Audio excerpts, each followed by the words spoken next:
come back from wonderful Wales, the Welsh borders. Love that country. Sensible country. Nice, good, sensible, community-minded people. Well, unfortunately, the leadership in that country is less so. And they've been busy scurrying away some sort of, I don't know, the anti-racist Wales action plan, Labour government's 2022 document, which sought to set out the right historical narrative in the country, is saying that librarians should avoid holding meetings in racist buildings. Make it stop. What on earth is a racist building? Well, Rafe Heydel-Mankoo might have a better idea than I do because he's a historian. Hi, Rafe. Hi there. Great to be with you, Alex. Oh, it's always great to have you on. Don't hold meetings in racist buildings. Why? What happens if librarians are sitting there discussing, I don't know, the sort of Dewey system, whatever it's called, for filing away texts? Are they going to suddenly get sort of like spores that seep out of the walls and suddenly want to, I don't know, buy a few slaves and forcibly colonise some sort of barely habited islands? Like, what's all this about? I know. Well, I was just thinking, where's this madness going to end? Edward II met his ghastly end at Berkeley Castle. He was reputed to be homosexual, and he died by having a red-hot poker stuck up his jackson. He's now laid to rest in Gloucester Cathedral. I know that. Is that going to become a homophobic venue now, where people are advised not to actually allow anyone to go in there who might be, gay or queer for fear of getting the vapours? Right, yeah. You'll be pleased to know, actually, that I spotted a news item that I sent to Mum today, because Gloucester Cathedral's having its own "we're not racist, but we're probably racist" moment, where you can go into Cathedral and now scan QR codes to find out how racist the cathedral is. Brilliant.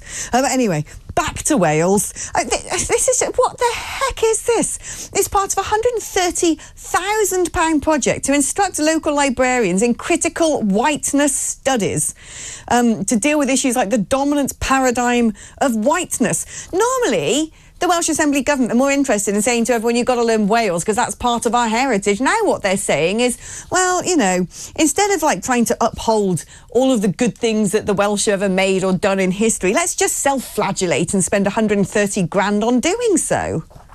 I think we have to understand that we're now living in a post-revolutionary society. We need to be clear about that. People like you and me, TalkTV, we're actually now the counter-revolutionaries. That's why we don't get exposure on mainstream television and with the legacy media.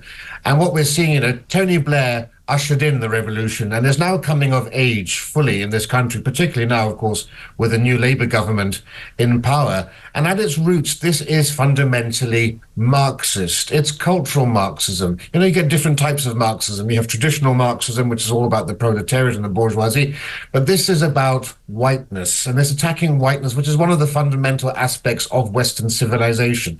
Capitalism, masculinity, whiteness, straightness, post-colonial struggles are all about dismantling all of our historical achievements. And this is an attempt to really create a topsy-turvy world in which everything that we once held dear, all of the values and the beliefs and the heroes and proud legacies of the past, become subverted. This is ideological subversion. The same thing happened, of course, in the Soviet Union, in the Eastern Bloc countries of Eastern Europe. This happened in China, where our history was rewritten.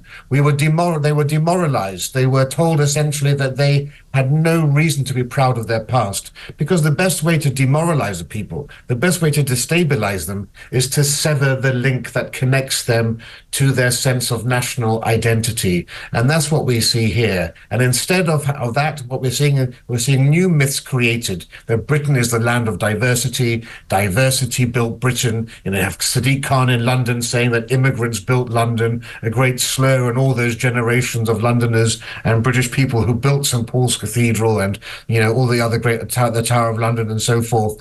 So that's what's at play here. So, of course, it's a very silly story on the surface, but deep down, this is extremely sinister because it goes to the very heart of who we are as a people by trying to undermine everything that we held dear. For example, Nelson has been completely denigrated and attacked here by the Welsh on the basis of one single letter he was alleged to have written in support of slavery to a friend of his in Jamaica. Well, the leading historians on Nelson, the leading biographer of Nelson, long ago proved that this was a forgery. This letter was forged by the anti-abolitionist movement, who after Nelson died, Nelson was becoming a great national hero. They wanted to get some of his charisma and some of his fame on their side for the pro-slavery side. And so this letter that he was alleged to have written was actually forged. But that, of course, is nowhere in these documents, and they're advising people not to use any buildings associated with him. And there's an entire village called Nelson that's also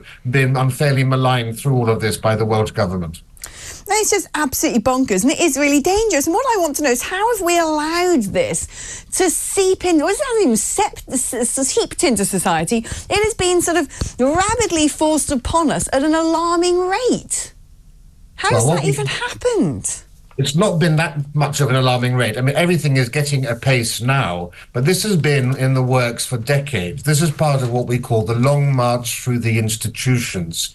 You know, after the fall of the Soviet, after the Russian Revolution, so the communists in the West wondered, why didn't this sort of thing happen in Britain, which was supposed to be an industrialized country? That's where these things were supposed to happen. And they realized actually that the working classes weren't naturally communist. They actually were small C patriots, people like the ones that voted for Boris Johnson in the Red Wall. And so the communists then looked to other minorities to become their foot soldiers in the quest to overturn the West. And so ethnic minorities, gays, the disabled, all of these would now become weaponized as their new basically the new proletariat for this cause. And the way that they were going to do this was by very slowly, over decades, moving the window of what was acceptable. So we've had this almost glacier-like move to the left over recent decades, whilst they put up the apparatus and structure of their new society all around us. But we see it with the decolonization of our curriculums. We see it, of course, through things like critical race theory, through gender ideology. These are all the ways in which they are destroying the structures and the edifice of our civilization. And it's a very long process. But now that they've got the structure in place and they've got the government in place and they've taken over our institutions, yes, things are quickening up very fast. Oh, they are going great guns, aren't they? And I mean, look, I always said that, you know, if you were going to take God out of the equation, you better have something good to replace him with. And it turns out it's all these neo-religions that, frankly, are wreaking havoc, are tearing apart our cultural fabric and the glue that binds us together. Rafe, is fantastic having you on the programme. Let's get you back on soon to cheer us all up with the dystopian nature of our post-revolutionary Marxist society. He's a great man. He's from the New Culture Forum.